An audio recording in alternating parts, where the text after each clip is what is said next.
Waamicha nageenyaa taasifameen hanga ammaatti hidhattoonni 730 ol gara nagaatti dhufuu isaanii bulchiinsi sablammii Oromoo beeksise. Aanaa Arxummaa Firsiitti jiraattota kilaastara Arxummaa waliin dhimmoota nageenyaa waqtaawaa irratti mariin taasifameera. Jiraattonnis nagaa naannawaa isaanii mirkaneessuun nageenya isaaniif hojjechaa akka jiran ibsaniiru. Gareen badii naannawichatti yeroo turetti uummata saamaa fi dararaa turuu kaasanii bu'uuraalee misoomaas barbadeessuu isaa dubbataniiru. Bulchaan aanaa Arxummaa Firsii Ibraahim Alii kilaastarichatti gareen badii shanee socho'aa turuu eeraniin hojii raayyaa ittisa biyyaa waliin hojjetameen qaxanicha bilisa baasuun danda'amuu ibsaniiru. Uummannis qaamolee callisaa waliin qindoomuun shoora isaa bahateeraa jedhaniiru. Maricha irratti kan argaman bulchaan bulchiinsa sablammii Oromoo obbo Ahmad Alii waamicha nageenyaa taasifameen hidhattoonni 730 ol gara nagaatti dhufuu isaanii himaniiru.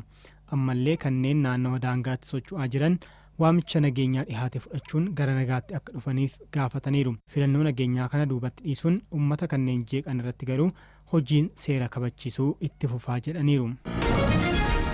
Hooggantoonni olaanoo naannoo Amaaraa bu'uuraalee misoomaa godina Gondar Kibbaa magaalaa Warataatti ijaaraman eebbisiisuun hojii eegalchiisan. Sirna eebbaa kanarratti kan argaman bulchaan itti aanaa naannichaa Abduu Huseen dhaabbilee barnootaa fi fayyaa eebbisuu isaanii dubbataniiru. Dhaabbileen barnootaa dhaloota kan qaranii fi biyya kan ijaaranidha jechuun ibsaniiru. Dhaabbileen kunneen qindoominaan kan hojjetaman ta'uun isaanii immoo walitti hidhamiinsa uummataa fi mootummaa kan agarsiisan ta'uu dubbataniiru. Mootummaan ijaarsa dhaabbilee barnootaaf akkasumas dhaloota qaruu irratti xiyyeeffannaa kennuusaas kaasaniiru.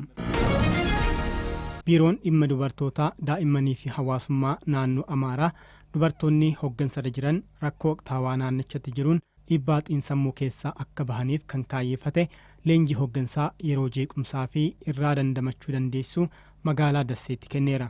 Leenjichaan dubartoonni hooggansarra jiran naannoo hanga aanaa hirmaataniiru.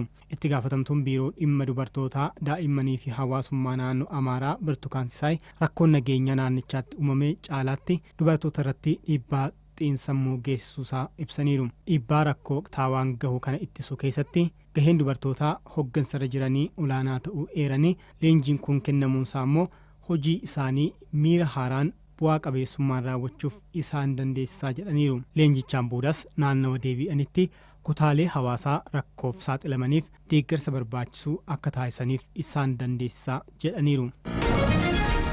Ministeerri muummee Dr. Abiy Ahmed kantiibaa magaalaa Addis Ababaa Adaanech Abeebee waliin ta'uun misooma koriidarii gaaraajii Ambassaa Jaakroos Addabaabaayii Gooroo ijaarsi isaa xumurame daawwatan. Hojii misooma koriidarii kun daandii miilaa kiiloomeetira 8, daandii biskileetaa kiiloomeetira 4, mana fincaanii hawaasaa dukkaanota sadarkaa isaanii eeggatan ijaarsa bakka tajaajila uummataa ammayyaa of keessatti qabateera. Kutaaleen magaalichaa biroo fi magaalonni biyyattiis jireenya magaalaa gara sadarkaa fooyya'aarraan ga'uuf sammuu fi yaadama haaraan hojjechuuf yerootti kaane kanatti hojiiwwan lammiilee irratti xiyyeeffataniif dursa kennanii hojjechuu isaanii cimsanii akka itti fufan waamichan dhiheessa jechuun ministeerri muummee Dr. Abiy Ahmed ergaa isaanii dabarsaniiru.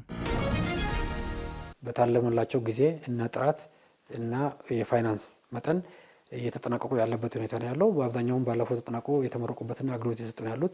ወጎተን ደርበኒቲ ገማ ኢጃሳ ፕሮጀክቶታ ቁልቁሊና ፊ አሬቲን ጥሙሩን ቡአን ጋሪ ገልማ ኤረጀቹን ሚኒስትሪ ማለቃ ኦቦ አህመድ ሺዴን ኢብሰን ኦቦ አህመድ ሺዴን ራዌ ፎየሳ ዲነግዴ ጎሮ ፊ ሞታ ዲነግዴ ብሮረቲ ኢብሰ ከነኒሩ ibsa isaaniinis waggoottan jijjiiramaa darbanitti raawwiin piroojeektotaa mootummaa saffisaa fi qulqullina olaanaan dabalaa dhufeeraa jedhaniiru. Haaluma kanaan piroojeektiilee daandiin raawwiin bu'aa qabeessi galmaa'u ibsanii yeroo ammaa daandiin kiiloomeetirri 22 ijaaramaa jiraachuu dubbataniiru. Misooma jallisiin raawwiin fooyya'aan galmaa'uu kan dubbatan obbo Ahmad Shiideen piroojeektoota eegalaman xumuruuf hojjetamaa jiras jedhaniiru. Misoomni bakkeewwan hawwata turizimiis yeroo qabamee fi qulqullinaan hojjetamaa jiraachuu eeruun hedduun isaanis xumuramuun tajaajila kennuu eegaluu isaanii ibsaniiru.